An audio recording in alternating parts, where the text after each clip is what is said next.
Dobrodošli u Educast podcast koji se bavi raznoraznim temama koji su vezani za obrazovanje. Imam veliku čast da ugostim profesora Đorđa Hercega, redovnog profesora sa Prirodno-matematičkog fakulteta u Novom Sadu.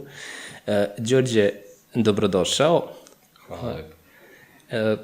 Kad smo se upoznali pre, pa ja mislim sada već ima bliže 5-6 godina, tako da, prešli smo definitivno 5. Sećam se kako smo počeli da pričamo ovako šta smo u mladosti radili i kako smo se bavili kompjuterima i smo otkrili da je bila praktično jedna, onako da kažem, prodavnica za softver u to doba u Novom Sadu ili jedna od retkih, onako Amiga Forte tamo u centru, u Bečko-školskoj ulici. Pa je interesantno da smo obojica tamo išli, mada što kažu svako ko se bavio tada kompjuterima, koga je to zanimalo, morao je tamo da ode, hteo, ne hteo. Sad teo te pitam, kada se kod tebe javila onako ta ljubav prema kompjuterima, ljubav prema informatici? Pa to je dosta, da kažem, zanimljivo pitanje. Ne znam ni sam. Ono što znam je da mi je jednog momenta, kad sam imao nekih, recimo, 11-12 godina, otac doneo jedan mali kompjuter u to doba. To je nešto zašto naši, što kaže, savremenici znaju, ali mislim da ova današnja deca ne znaju, Sinclairov ZX81. Dakle, stvarno nešto što je bio jedan od prvih računara koji je jedva mogao da prikaže sliku na ekranu televizora. Meni je to bilo interesantno, kao igračka koja može svašta. Dakle, sve ostale igračke u to doba su imale jednu funkciju, to što im je namenjeno, a na kompjuteru si mogao da nacrtaš nešto, da napraviš neku igricu. Ono što je bilo jako interesantno, naravno kasnije sam dobio drugi kompjutere, jer moji su malo, da kažem, tu bi imali tog nekog, da kažem, dara da predvide šta će biti dobro za mene, pa su mi kupovali, jel, kasnije sam nastavio da kupujem sam. Ono što je bilo interesantno, recimo, da sam ja tada u tim mladim danima imao pristup igricama, da sam mogao samo da uzmem igru i učitam je u kompjutere da se igram, pitanje da li bi bio ovo što jesam, pitanje da li bi se dan danas samo igrao, jer pošto ih nisam imao, onda sam morao da programiram, da sam sebi napravim. Ali, dakle, moja cela ideja o tome da počnem da programiram je izašla, da kažem, proizašla iz toga što sam hteo, u stvari, ja da napravim neku igru da bih se igrao. Dakle, to je to. Sad, druga stvar, naravno, su oni naučno-fantastični filmovi iz tog vremena u kojima je sve bilo bolje, lepše nego što je bilo u stvarnosti. Postoji jedan optimizam, da kažem, tih godina, to su neke 80. godine prošlog veka, u smislu da je svaka nova tehnologija koja je dolazila bila bolja, bila moćnija, da je svaki novi film koji gledaš bio bolji, sa zanimljivijom pričom, zanimljivijim efektima. Realističniji ili fantastičniji. Kad se ugase svetlo u bioskopu, kad počne film, ti ne znaš šta da očekuješ. Desi se nešto fantastično. I taj celokupan osjećaj nije bio samo moj, to je bio osjećaj cele, da kažem, te moje generacije, celog tog društva koje se tada, da kažem, družilo, jel? Stalno smo iščekivali da dođe nešto lepše, nešto bolje, nešto novije i onda je bilo među nama neki koji nešto otkriju. Pa kada otkrijemo, idemo brzo sa drugarima da to podelimo, da i oni vide šta smo otkrili. Tako je to bilo jedno neformalno druženje koje je u stvari bilo prilično lepo, jer su se stalno dešavali neki uspesi. I to je ono što je nama u stvari davalo, da kažem, vetar u leđa i što je podsticalo jedan osjećaj da će i budućnost biti stalno tako, stalno će se poboljšavati i donositi nove fantastične stvari, fantastične doživljaje. Jel misliš da su ti problemi, ajde da kažem, a da u tom periodu možemo da kažemo da praktično da trebalo ti je neko znanje samo da pokreneš video igru na kompjuteru, onako to nije bilo samo klik i plug and play u tom prvom momentu. Da li misliš da je to uticalo onako na, ajde kažem, te prve generacije koje su krenule da se bave informatikom, to upravo što je sve bilo tako jako teško, onako, i što si za sve morao da se potrudiš? Da li je uticalo to onako na to njihovo znanje i na taj njihov današnji pristup, jel to su danas ljudi kao prilike tvojih godina i moji koji sad nešto rade u toj branši? Da. Pa jeste. Znači, bilo je komplikovano. Ne znam sad šta bih rekao, ali prikopčati kompjuter na televizor, pa nisu sve televizori imali istu vrstu ulaza. Mi smo već onda znali šta je antenski, šta je kompozitni, šta je RGB, znači razne te konektore. Pa onda kada kačeš na kasetofon, taj kasetofon je jedan ovakav, drugi onakav, pa nameštaju onu glavu magnetnu da bude poravnata kako treba, jer, dakle, neko je snimio sa jednim azimutom glave, ti kada hoćeš da učitaš to što je snimljeno, moraš da podesiš isti taj, pa onda ti se desi, dobiješ kasete sa programima od 2-3 prijatelja, svaki je snimao na svoj način, pa ne možeš da učitaš. I naravno tada sa nekom pametnom javlja ideja šta bi bilo kad bih ja sad mogao da učitam i ovo, i ovo, i ovo. Dakle, automatski te nesavršenosti iz tog doba su podsticale za nama neku želju za tehnološkim napretkom. I onda se pojavi neka nova tehnologija, pojave se diskete, na primjer. Ili se pojave specijalizovani kompjuterski monitori. Mi kažemo, to je to što je nama trebalo, što je rešao neki realan problem gde sam je gubio neko vreme, imao neke nepouzdane veze, loš kvalitet slike, loš kvalitet zvuka, nije bitno. I sad mi nova tehnologija to rešava. Tako da, opet kažem, znači, to jeste profiltriralo nas koji smo bili voljni time da se igramo od onih, ili da se patimo, nameštajući, podešavajući, prikopčavajući od onih koji to nisu hteli. Druga stvar, bilo je to, malo ću da se našalim, bilo je i opasno. Kada moraš onaj čuveni plakar koji pokriva ceo zid, pa televizor koji je težak jedno 50 kila, znači to nisu bili ovi ravni ekrani, to su bili ni sa katodnom cevi, dakle to je bilo stakla i metala, a ti se zavlačiš iza njega i naslepo pipkaš gde je onaj konektor. Dakle, trebalo biti i vešt, nije to bilo tako... Nije bilo tako jednostavno, potencijalno opasno po život. Potencijalno opasno po život, da, upravo tako. Tako da, mnoge stvari smo tad naučili, naravno i kvarili smo kompjutere, pošto je bilo to uključivanje isključivanja naživo, zapinjanja za kablove, pa onda bilo je i ljudi koji su znali da poprave.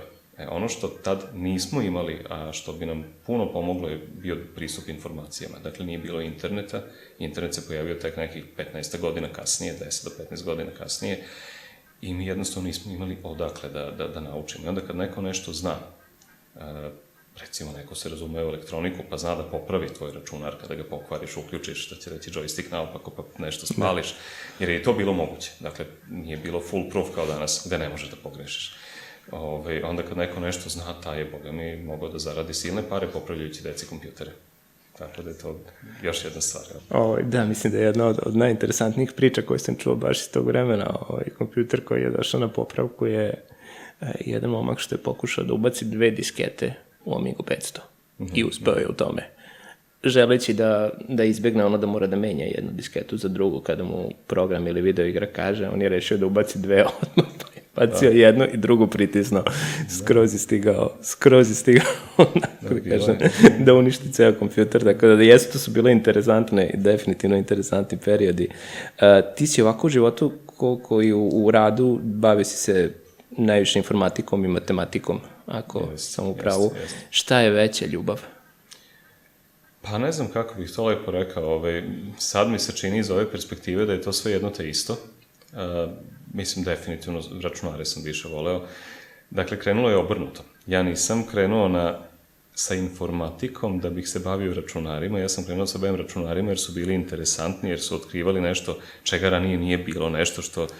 Još jedna bitna stvar, ako mogu tako da kažem, nama, kad smo išli na razne susrete, te informatičke, računarske, kad smo išli na neka takmičenja, nama niko nije pomagao. Nije bilo kao danas da se u školi otvori specijalan smer koji školuje takmičare. Znači, toga nije bilo. Naši nastavnici su znali manje od nas, naši roditelji su znali manje od nas. Tako da sve što smo otkrivali, što smo radili, mi smo u stvari znali bolje od njih ili smo čak i jedini znali.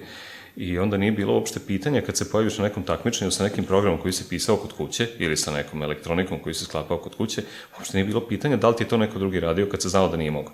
Tako da ja se divim tim ljudima koji su nas na tim takmičenjima ocenjivali kako su oni znali da procene ko je šta je napravio i ko je zavredio da dobio neku nagradu, ko nije. Ali da se vratim nazad na priču, dakle, onaj ko se bavi informatikom na nekom malo višem nivou, ko će neke sisteme, da kažem, da stvara, da li su to neki zamišljeni sistemi koje onda kasnije pretočava u neki softver, ili su neki realni sistemi gde ti kažu automatizuj ovaj proces, ovu fabriku, nije bitno, ovo računovodstvo, šta god. Dakle, taj mora imati matematički mozak. To je ono što je važno, jer matematika uči ljude pre svega preciznosti, dakle preciznosti u izražavanju, da ne možeš reći A ako je B ili B ako je C, uči ih konciznom izražavanju, dakle nemoj ponavljati. Objasni sve što treba jednom i na kraju iz svega toga što si rekao, što si objasnio, gradiš neku, uslovno govoreći, mentalnu građevinu, neku konstrukciju koja dovodi do nekog rešenja. Ima tu divnih stvari u matematici, recimo kako su astronomi uspeli da predvide postojanje nekih planeta pre nego što su ih videli, zahvaljujući matematici. znaju zakone, znaju kako se ponašaju, iz toga izvode neke zaključke i kažu mi predviđamo da postoji takva i takva planeta i posle ugledaju i kažu to je to. E sad, ko ima takav matematički mozak, taj može da se bavi računarima na jednom dubljem nivou. Dakle, kad kažem dubljem, nekad se to znalo, nekad su se računarima ljudi samo i bavili na tom dubljem nivou, jer morali su da hardware sklapaju, morali su software da pišu, da ga koriste. Ovo što se danas radi, to je korišćenje računara, ja ću malo, da ne misli niko da omalovažavam, ali uporedit ću sa korišćenjem veš mašine. Dakle, veš mašinu okreneš na odgovarajući program, napuniš i stisneš dugme, dakle, to je upotreba kao korisnika, ali ne kreiraš ništa, jel? Ja, tako je. Sad, sa veš mašinom ne znam šta se može kreirati, ali sa računarom definitivno može malo više od čitanja vesti ili deljenja fotografije. Tako je. Da napravi si tamo ovako lep uvod za moje sledeće pitanje. U tom nekom i prvom periodu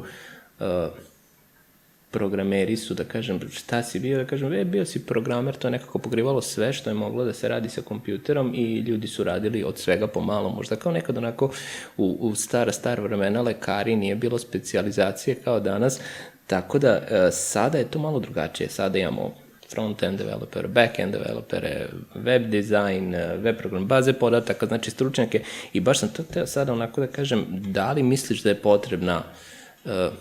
potrebno znanje iz matematike za IT ili samo za neke specifične delove IT-a, koliko je to sada potrebno pre nego što neko uđe u to, recimo neko završava osnovnu školu?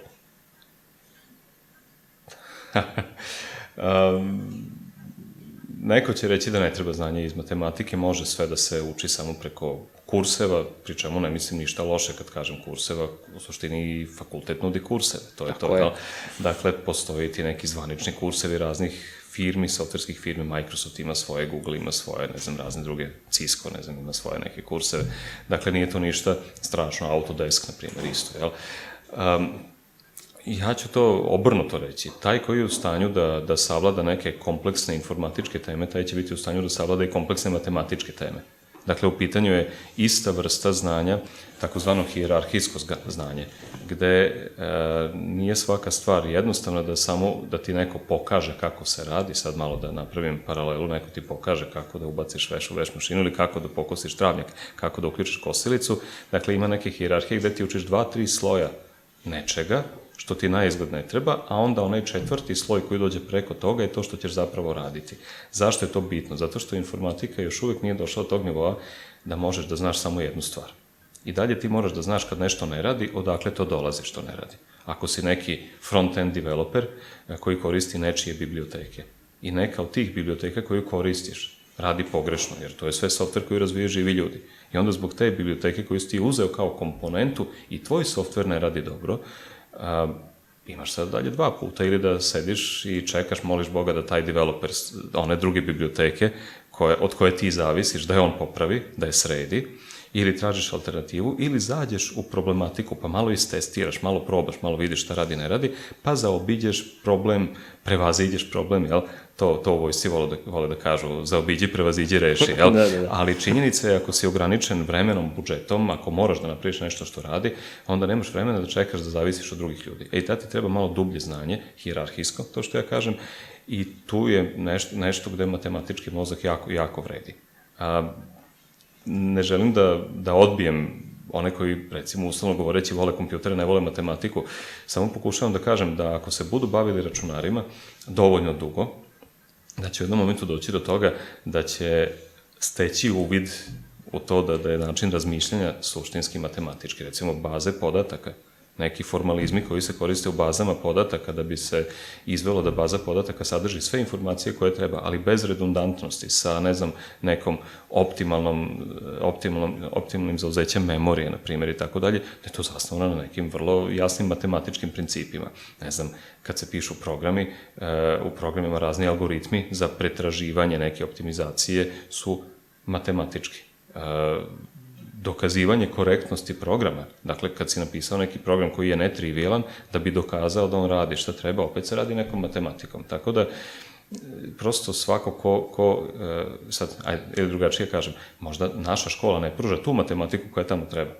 Možda je to problem, jer ajde da kažem, uči se svašta iz matematike i potrebne i nepotrebne stvari, ali recimo, ako će neko da se bavi prostornim podacima, pravit će sistem koji se, ne znam, koji crta građevinski planovi ili katastar ili šta ti ja znam, što je vrlo realna stvar, taj će morati neku geometriju da ima. I ta geometrija nije tako trivialna. Jeste trivialna u početku, možda isti crtaš pravogonike koji predstavljaju placeve, ali kada malo zađeš u to, ti pravogonici nisu na ravnoj zemaljskoj ploči, jer ipak je zemlja kugla, tako da ima tu i neke malo, bar se tako veruje, jel što kaže, većina veruje da je kugla, dakle za oni koji veruju da je kugla, imaće i neku geometriju koja nije tako trivialna. Dakle, treba biti spreman na to da ajde da kažem, svako ko je relativno sposoban za neku malo kompleksniju informatiku je isto tako sposoban za neku malo kompleksniju matematiku, iako je možda navukao straha nekog od matematike u osnovnoj i srednjoj školi, treba to nekako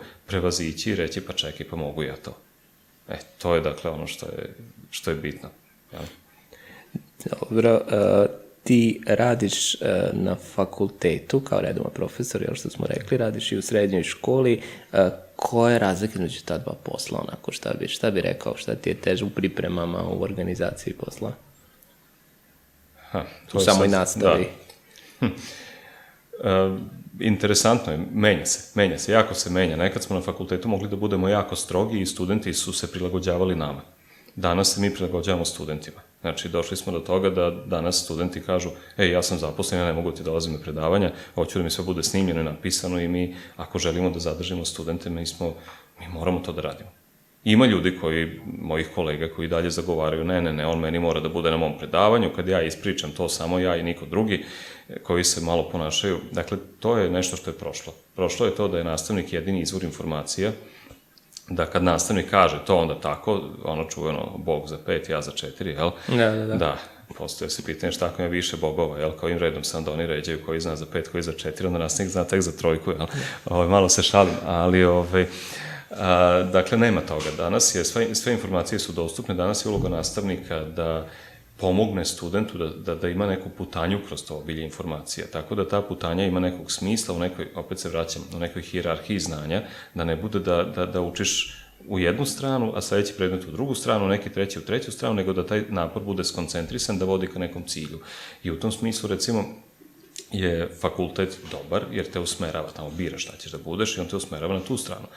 Ja, evo sad radeći ovde u srednjoj školi, isto primetim da se deca usmeravaju u jednom dobrom smeru. Usmeravaju se u smeru da mogu da budu neki, ajde da kažem, možda ne baš samostalni developeri, ali bar da razumeju šta je neki junior developer u nekoj firmi. Ipak kroz školovanje, mislim, ja pričam ovde sa kolegama, pričam i sa decom, vidim da su deca neke pojmove upoznala. Sad, drugi problem taj šta je velika razlika, dakle, u odnosu na fakultet? Razlika je u tome što u srednjoj školi svi moraju da završe. Znači, da li na vreme, da li uz neko ponavljanje, jel, ako se baš desi da neko nešto nije, ali uglavnom bi svi morali da završe, tako da mi ponekad i malo, da kažem, popustimo, u smislu da dozvolimo da prođe i neko ko možda nema baš idealno znanje, ali na kraju krajeva život je takav. I sutra kada vam treba, evo, malo smo pričali u pripremi za ovaj razgovor, kad ti treba vodoinstalater, pa dobit ćeš vodoinstalatera koji nije baš fantastičan, dobit ćeš neko koji jeste, ili majstor koji će te namestiti pločice, neki će namestiti bolje, neki lošije. Isto je u informatici. Dakle, da se vratim na originalno pitanje, dakle, nema u stvari neke razlike u tom smislu da možda malo više treba obrazovnog rada u srednjoj školi, ajde da kažem. U smislu da ja na svom času moram da popunjam malo i rupe koje deca imaju iz drugih predmeta. Na fakultetu ja kažem, to vam je materija, pa vi naučite, pa ako nećete proći. Dakle, to je to. Što se vaspitnog rada tiče, to smo odavno digli ruke, dakle, deca se sama vaspitaju, sama se ponašaju kako hoće i ja smatram da je na nama, nastavnicima, zadatak ne da njih uobličimo ono što smo mi bili onda, kad su nas vaspitavali pre 40-50 godina, nego da ome što su oni danas, oni pronađu tu neku nit koja ih vuče da ipak budu produktivni članovi društva. Dakle, ja se trudim da deci to približim na neki njihov način. Evo sad samo jedna mala anegdota, imao sam baš ovde čas pre nekog vremena i jedan momak kaže, on će to da uradi ovako, neće onako. Ja kažem, ali reko, moraš onako, ne, ali ovako, a zašto ne ovako? Reko, vidi sad, da si u mojoj firmi svodi leteo napolje s posla. Dakle, zašto? Zato što sam te ja poslao da odeš s kamionom, da doneseš 3 gajbe nečega, a ti si otišao pick-upom i donao 4 džaka nečeg drugog. Prema tome ne može. Da li bi te neko zadržao posao s tako nešto radio? Pa kaže ne bi. Rekao, to ti je isto to. I tu se javljaju neke naznake, dakle, da sam ja našao, ajde da kažem, uslovno govoreći, neki zajednički jezik sa njima, dakle, u nešto što oni smatraju za ispravno, za istinito. Dakle, koliko god neki đaci, da kažem, poricali ulogu škole, u smislu šta će meni škola kada je danas sve ovako ili onako, mi se trudimo kao profesori u školi da im objasnimo, da oni shvate da je ovaj biznis, informatički biznis, kao svaki drugi biznis. I oni imaju roditelji koji nešto rade, koji su možda vlasnici nekih firmi ili rade u nekim velikim kompanijama i oni vide stvari koje su gledali od kako su bili mali, za koje znaju da su istinite, znaju da su tačne. Znači on zna kad njegov tata krene negde da nešto preveze sa mesta A na mesto B, da mora da bude tačan, da mora da izabere pravo vozilo, da mora da pruži određen kvalitet usluge, možda ćemo se neko ponovo javiti. Mi pokušavamo to isto im objasnimo ovde, dakle da je ova škola u tom smislu pravi način da se nešto nauči i to što mi nekome progledamo kroz prste, da mi u stvari nismo njemu olakšali. Mi smo sebi olakšali, u smislu, ok, ti si dovoljno dobar, ali sutra ćeš u nekoj firmi to što si ovde propustio da uložiš određenu dozu ozbiljnosti, to ćeš tamo morati da nadoknadiš, jer tamo ćeš imati šefa koji će te ili otpustiti, ili izgrditi, ili ti smanjiti platu, ili te prebaciti na neko mesto koje je bolje prilagođeno nivou kvaliteta koji želiš da pružiš. Dok se ne opametiš, ne budeš teo da pružiš drugi nivo kvaliteta. Da, to je definitivno bih rekao da oni još uvijek u srednjoj školi, za razliku od fakulteta, imaju toliko direktno osjećaj kako to sve treba primeniti i koliko će to ta neka znanja što oni sad steknu uticati na njihov život. Još uvijek im je daleko to što će oni trebati da radi, čime će trebati da se bave. Studenti su, pretpostavljam, tu mnogo ozbiljniji, ipak onako, kad grešimo. Kako koji, ne, veliki je dijapazon. Imaš studente koji su živeli u studentskom domu tokom cele srednje škole, koji su morali sami da se pobrinu, sad, ne znam, najbanalniji primer, da imaju šta da pojedu. Onako nije kupio nešto da jede, neće jesti. Mislim, dobro, možda ima studentsku menzu ili ne znam, ako nije oprao veš, neće imati čistog veša. Vrlo jednostavno. Dok imaš one koji ima mame i tate peru ovaj veš do završetka studija. I kasnije, ponekad. I kasnije, da. Dobro, što znači kad pričamo o IT-u, ajde kažem, ideja je da kada oni završe, da mogu da budu bar na nekoj poziciji, što kažeš, junior nekog programera, da mogu da počnu nešto da rade. Ajde sad da kažemo šta je sa onim koji bi želeli, na primjer, posle srednje škole da nastave da studiraju, kakve su njihove mogućnosti, šta oni mogu da izaberu?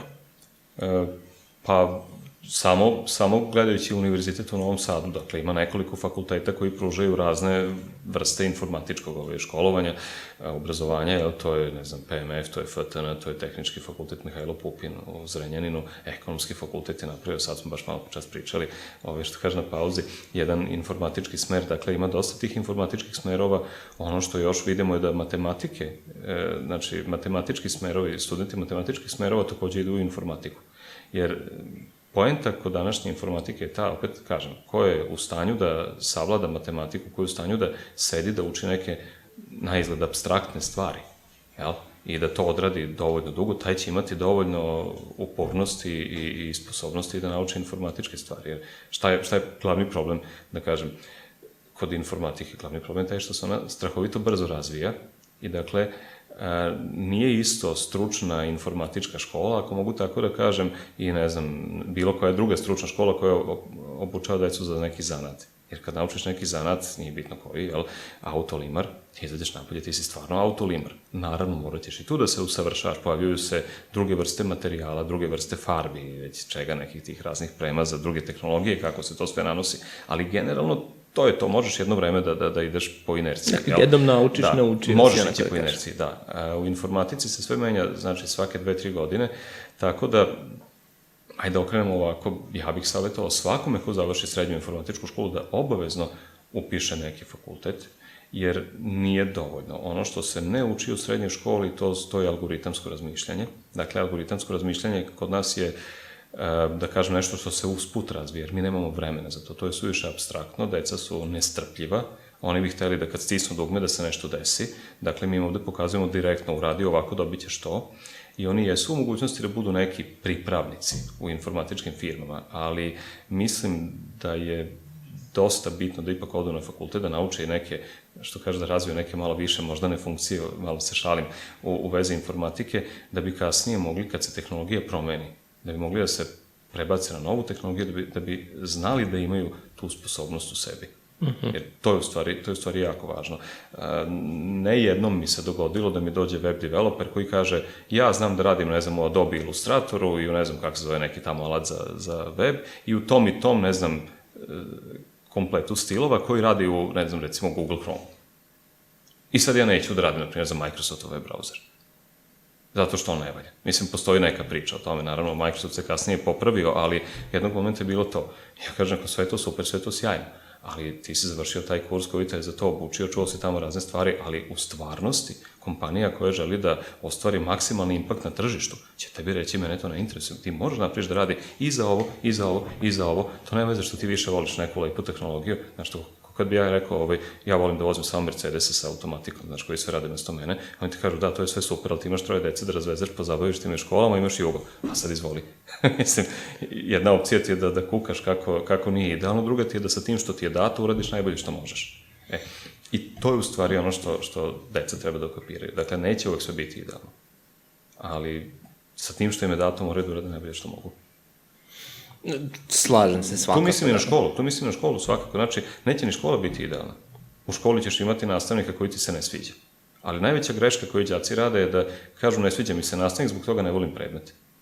Da, mislim, znaš, možda pekar koji ti peče hleb nije baš sasvim lep, ali ti ipak voliš da ješ lep hleb, ja mislim, znaš. Tako je, da.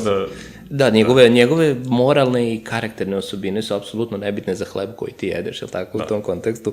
Tako da tu se potpuno slažem i definitivno da i sa đacima.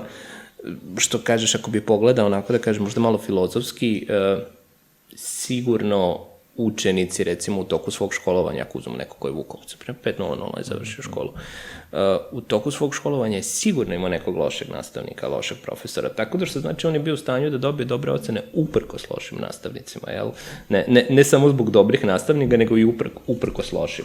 Tako da definitivno taj deo moraju da se snalaze i počev od škole, kasnije na fakultetu i na poslu kada budu radili. Tako da s tim delom se definitivno slažem. Ono što većinom kada razmišljaju ovi koji završe informatičku srednju školu, ajde da kažemo, svodi se uglavnom na studiranje ili na prirodno-matematičkom fakultetu ili na fakultetu tehničkih nauka, jel ajde bar ovde za Novi Sad da pričamo ili kupi, eventualno, mada je u Zrenjaninu, ali okej. Da, ima i toga, ali ovo je najčešći izbor od ta dva. Šta bi rekao, koja je razlika između ta dva fakulteta, jel postoji možda neki tip, ajde da kažem već nekog učenika koji bi možda bio bolje na PMF-u, neko ko bi možda bio bolje na FTN-u ili... Ajde ovako da kažem, na FTN-u imaju nekoliko informatičkih smerova, znači gde je vrlo jasno rangiranje, zna se na šta deca idu prvo, to je neko softversko inženjerstvo, dakle, i to se vidi po prosečnim ocenama, dakle, i onda kako prosečne ocene padaju, tako se prelivaju po drugim smerovima, što ne mora u principu ništa da znači, jer evo sad smo spomenuli, rekao se u Vukovcima, dakle, lepo je biti Vukovac, lepo imati svega 5, ali ja mislim da je prosto nemoguće da neko voli sve predmete jednako. Može da postigne možda maksimalnu ocenu iz svih predmeta, to je okej, ali i to je veliko pitanje samo gde postaviš lestvicu, znaš, to je ona priča, jel? Ali da se vratimo nazad, dakle, ne mislim da je išta loše ako neko ima i lošiji prosek, može neko i sa 4 da dođe pa da bude jako dobar u nečemu što voli da radi, a nešto drugo ne voli. Svakako. Mislim, verovatno Mozart nije bio baš dobar košarkaš, ali mislim, bio dobar muzičar, tako da to mu nije smetalo, ne bi bio Vukovac, jel? Da se vratimo nazad na priču, dakle, na FTN-u, dakle, ima mesta za puno studenta, profesori tamo su dobri tu, dakle, nema dileme, ima firmi koje sarađuju sa FTN-om, dakle, deca mogu da odu na neke prakse i to se dešava.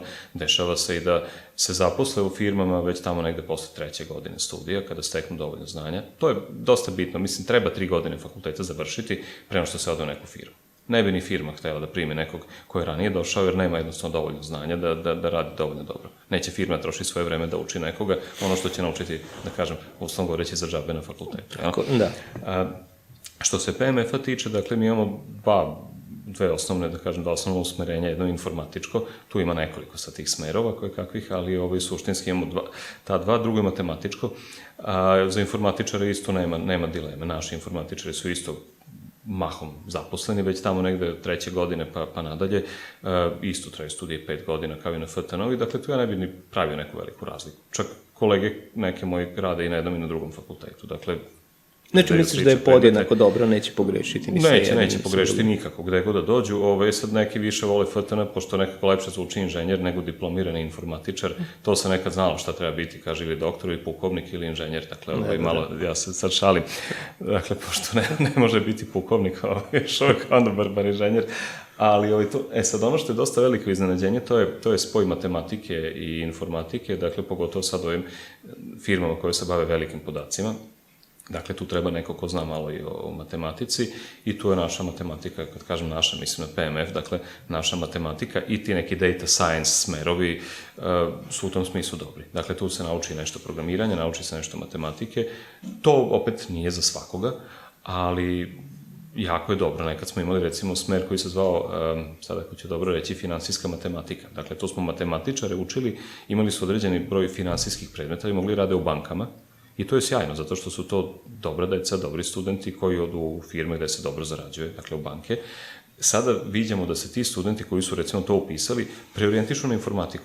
Dakle, nauče nešto programiranje, odu tamo i neće tamo biti baš oni, da kažem, hardcore programeri koji samo programiraju, ali će biti neko ko razume programiranje, neko ko zna da sarađuje sa programerima, ako ima matematičkog znanja da može da radi te, da kažem, poslove vezane za podatke, za neke modeliranja i šta ti ja znam. Tako da, realno, ako ćete informatiku, da li informatika na PMF-u, da li informatika na FTN-u isto je. Ako ćete tu matematiku koja radi sa podacima, onda na PMF-u imamo nekoliko tih smerova i sad vidim da je FTN nešto, tako da ajde možemo i tu reći da je tu isto, mada bih ja malo više tu možda dao, da kažem, prednosti PMF-u. Pa prirodnije pripada možda PMF-u, tako da ga nazovemo. Tako nekako, da. I ono što je dosta važno, dakle, da se razbije ta fama, dakle, fakultet nije jedna stvar koja ima jednu osobinu. Fakultet je skup jako puno profesora, jako puno saradnika. Na jednom fakultetu, zavisno od toga koji predmet izabereš, kojeg profesora izabereš, koji smer izabereš, možeš imati drastično različita iskustva. Ne znači da je jedno bolje, jedno lošije, nego prosto različite u smislu da je jedno usmereno ka nečem, drugo usmereno ka nečem drugom. Tako da, zašto govorim? Zato što ljudi obično kažu, kad mene pitaju šta radim, pa ja kažem čime se bavim, malo se bavim informatikom, kažu, znači ti si sa FTN-a, pa nisam sa FTN-a, sa PMF-a sam, dakle, postoji informatika i mimo FTN-a, da. Dobro, ono što se sada, onako da kažemo, u poslednje vreme dosta pominje, pogotovo u kontekstu i u vezi sa IT-em i sa programerima, to je razvoj veštačke inteligencije. Čisto me ovako zanima nekako tvoje viđenje, kako ti vidiš to, u kom je možda sa nekom stepenu razvoj te veštačke inteligencije i kako je neko tvoje mišljenje, kako misliš da će se to razvijati, onako da kažem, u budućnosti? Ono što mi primetimo kao ljudi, recimo neko ko je radio u web sajtu je primetio da 99% web sajtova isto.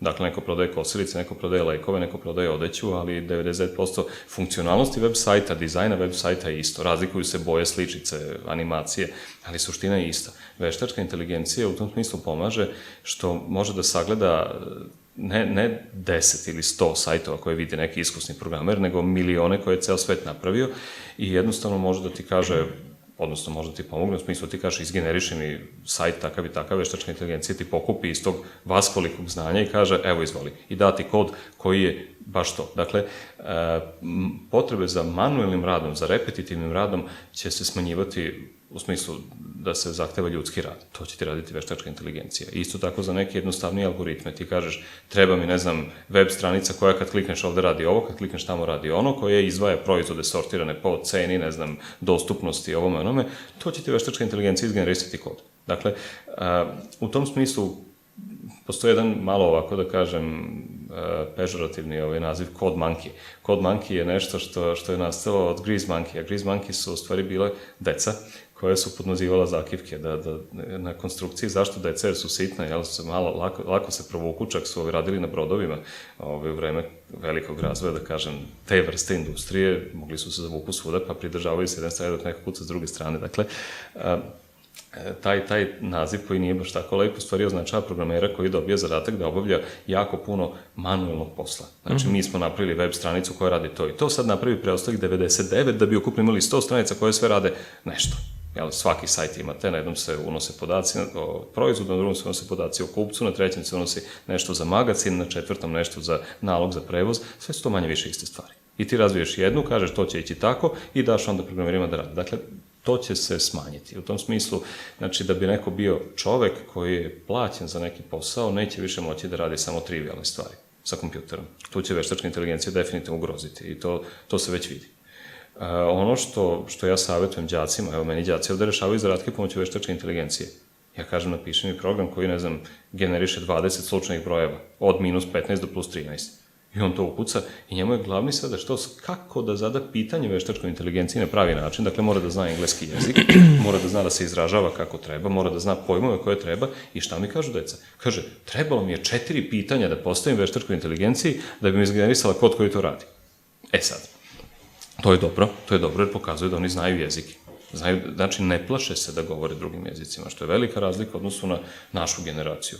Mi smo učili na radničkom, ali ja ne znam nikog da je na radničkom učio engleski da ga je progovorio kako treba. Znači, ne mislim da je to loše, samo hoću da kažem da je mimo toga trebalo još dosta dodatne vežbe, dodatnog iskustva, drugačije vrste iskustva. Ne postiže se to tako što radiš gramatiku u svesci. Mislim, živi govor. Ova današnja deca to imaju. Oni nemaju problema, znači gledaju sve na engleskom, gledaju YouTube, komuniciraju s drugima. Dakle, to je važno. Važno je znati kako postaviti dobar upit, da bi to znao moraš znati reči. Ne može reći daj mi ono za ono što je pored ono. Da, čak imati neko logičko razmišljanje malo šta. Znači sve. Dakle, to je jedna stvar što se tiče čisto upotrebe veštačke inteligencije. Druga stvar što se tiče razvoja, dakle da bi ti mogao da radiš nešto, da razviješ veštačku inteligenciju, moraš, znači sad se vraća moraš znati i dobro programiranje i dobru matematiku, to dakle nije nešto što će svako raditi. Ali ono, kažem, čega treba da se plaše, ovi koji misle da u informatici čim se javiš na posao i kažeš ti si informatičar, da neko baca novce na tebe, dakle toga više nema. Jednostavno svi ti trivialni poslovi koji su nekad mogli da rade posvećeni, neki koji to znaju, danas radi veštačka inteligencija, to je, ajde kažem, nije ništa strašno možda, ali definitivno nekima zatvara vrata ko neće malo više da se trudi. Tako da u tom smislu treba se zabrinuti i uložiti malo više napora. Sad, druga polovina priče je kad ti veštačka inteligencija izgeneriše nešto. Da li ti znaš da dokažeš da je to ispravno? Da li znaš da napišeš test case koji će da kaže, ja ću sad testirati taj kod koji ima veštačka inteligencija dala, da li on dobro razume o čemu se radi?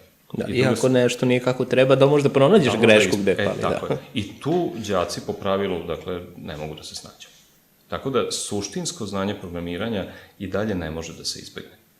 Jer ja ne bih imao poverenja u nekog ko mi dođe i kažem, ovaj program izgenerisala veštačka inteligencija, ok, super. Da li bi ti stavio taj program, recimo, u, ne znam sad šta, u svoj samovozeći auto? Pa kao, znaš, ja sam pitao da li zna da vozi po putu, ali evo vidiš na ovom mestu je proširenje za autobus, pa je moj auto sledio tu liniju, pa je pokupio neke pešake. Dakle, da, malo. Znaš, tako da ću kažem, ako hoćeš da imaš poverenja u svoj program koji si izgenerisao, ili ako hoćeš da ga nekom prodaš sa tvrdnjom da on nešto radi, ne možeš se još uvek pouzdati u veštačku inteligenciju. Možda će moći jednog dana, ali ne na ovom nekom trivialnom nivou. Da, ono što mi je interesantno jeste koliko se često pominje kao pritisak veštačke inteligencije na baš recimo na IT, znači na programere, a koliko ljudi ne shvataju da to može i za mnoge druge delatnosti da bude problematično. Sećam se razgovora koji sam imao sa jednim roditeljem koji me je pitao prilikom upisa deteta za IT, kaže, jel to ima smisla, kaže, zbog ove veštačke inteligencije sada uopšte to upisivati, ili će veštačka inteligencija sve da radi? Onda smo malo poveli razgovor ovako kao sada ti i ja i pitao sam ga čime se on bavi. Kaže, ja sam vozač. Pa rekao, mnogo je bliže da vaše zanimanje bude zamenjeno, rekao, veštačkom inteligencijom nego programera. Tako da, već u Kaliforniji već postoje, u Los Angelesu neke i čak i u Evropi, mislim da sada se negde ubacuju, znači veštačka inteligencija koja će voziti automobile i koji će jednostavno vrlo verovatno neko skorije vreme napraviti to da su vozači praktično nepotrebni, barem u gradovima ovako gde je sa dobrom infrastrukturom. Tako da, tu se definitivno slažem. Mislim da dosta vremena još treba da prođe da veštačka inteligencija može da zameni stvarno programera. Može da pomogne u nekim poslovima, ali ne može da ga zameni. Kaži mi ovako kao neko ko dugo vremena radi u prosveti, šta je tu za tebe neka najveća nagrada i koji je neki razlog tvog ostajanja u prosveti, pošto pretpostavljam da finansijska kompenzacija nije jedna od tih? Ok, sad sam se zamislio i počeo da razmišljam. Zašto sam ja ovdje stvari? Prosveti, da. Dakle, ovako, postoje trenuci, dakle, retki trenuci, ali lepi trenuci kada me neko sretne i kad kaže, profesore, vi ste mene nešto naučili, ja sam zahvaljujući tome uradio to i to. Ne dešava se često, moram da kažem, jer svako ima svoj put kroz život i svako se trudi da, kako bih to rekao, pokupi šta može od znanja koje će mu koristiti i ide dalje. Retko ko se vraća korak nazad, retko ko kaže takva i takva stvar. Ja često kažem, recimo da je nam moj razvoj kao informatičara, uslovno govoreći, naravno to su roditelji kao prvi koji su uvijek podržavali, to je dosta bitno, dakle, to i svima ostaje mogu da poručim. Dakle, jako je bitno šta roditelj kaže i kako se roditelj ponaša. Ako roditelj detetu u nekom presudnom momentu kaže, ma to je bez veze, ili svi će ti se smeti, onda to ima jakog uticaja, zavisi od deteta, ali ima jakog uticaja na dete. Ali nastavnici su dosta bitni. Evo, ja se stalno spominjem svog nastavnika tehničkog, recimo, koji me podržavao, koji je teglio moj veliki kompjuter sa velikim staklenim monitorom, dakle teškim 15 kila, na neko moje takmičenje u Sloveniji, tamo još kad sam bio u osnovnoj školi. To je nešto što ja nikad neću zaboraviti. Jer on čovjek definitivno radio više nego što bi trebalo da radi, kako da kažem. Obično kada se prijaviš kao nastavnik da vodiš decu na takmičenje, baš ne očekuješ da ćeš vući nečiju skalameriju, jel? Tako da, važna je, da kažem, podrška u tom smislu. Sad, da, zašto ostajem? Zbog toga što ja ponekad to osetim. Taj nastavnik je vjerojatno osetio nešto da to vredi. I tako ja osetim. Dakle, lepo je kada vidiš da su se deca koja su bila ovako jedna razuzdana gomila na početku godine, koje su došle na kraju godine, vide nešto i kad počnu od cene. To ti malo daje. Znači, svako od nas u stvari očekuje da dobije neku potvrdu, da nešto vredi, da nešto zna u životu. I onda vredi kada vidiš da imaš autoritet kod dece. Autoritet koji ne proističe iz straha. Šta će meni nastavnik reći, da li će me izbaciti, da li će me dati lošu ocenu, nego autoritet koji proističe iz toga što oni zapravo vide da ti nešto vrediš, vide da nešto radiš. Iz nekog poštovanja. Da, a to poštovanje se stiče na razne načine, ali uglavnom tako što oni osete što si ih ubedio, pogotovo u jednom razredu u kojem su stvarno raznorodna deca koje nemaju baš sva neku jasnu ideju šta će raditi u životu. Recimo, jedan učenik ovde je vrteo stalno po sajtu sa polovnim automobilima, tražio kupi bager. Jer on će kupi bager. Mislim, pričali smo o tome. Njegov otac ima bager, tu su velike pare, on će kupi bager. Dakle, to je to. Ali čak i on je ukapirao da to što mi radimo ima nekog smisla. Njega to ne zanima, ali vidi da ima nekog smisla, jel? Tako da nije pravio probleme u tom smislu. Da, i nikad ne znaš šta će ti život doneti, jel? Koje te veštine koje si naučio, koje ćeš moći kasnije da iskoristiš. I to je tačno. Da, kako da ne. Mislim, tako da, eto, to je da kažem jedna stvar. I druga stvar je, ljudi vole da rade lepe stvari. Ja volim kad napravim lepo predavanje, volim kada to predavanje ostavi neki uticaj. Sad što se tiče finansijske kompenzacije, deca su me pitali, budu vrlo surovi, vrlo direktni. Pošto sam ja pričao da ćute, da ne prave galamu, da slušaju šta ja pričam, sutra će raditi u nekoj firmi, zarađivaće velike pare. Oni pitaju, dobro, profesore, što vi niste u toj firmi, što se ovde zamajavate s nama, kad vi sve to znate, jel? Da. Pa da, onda se zapitaš u stvari, stvarno zašto si tu. I onda sam im ja odgovorio ono što jeste, pa rekao, meni je ovo samo jedan od nekoliko poslova koje radim. Sad, na sreću ili nažalost, mislim, možda posmatraš kako hoćeš, ali svako mora da radi danas više stvari da bi mogao da zaradi i da si u jednoj firmi uložio bi u zbiru toliko napora, ako si u dobroj firmi, koliko ovde, recimo, ulažeš na 2-3 mesta.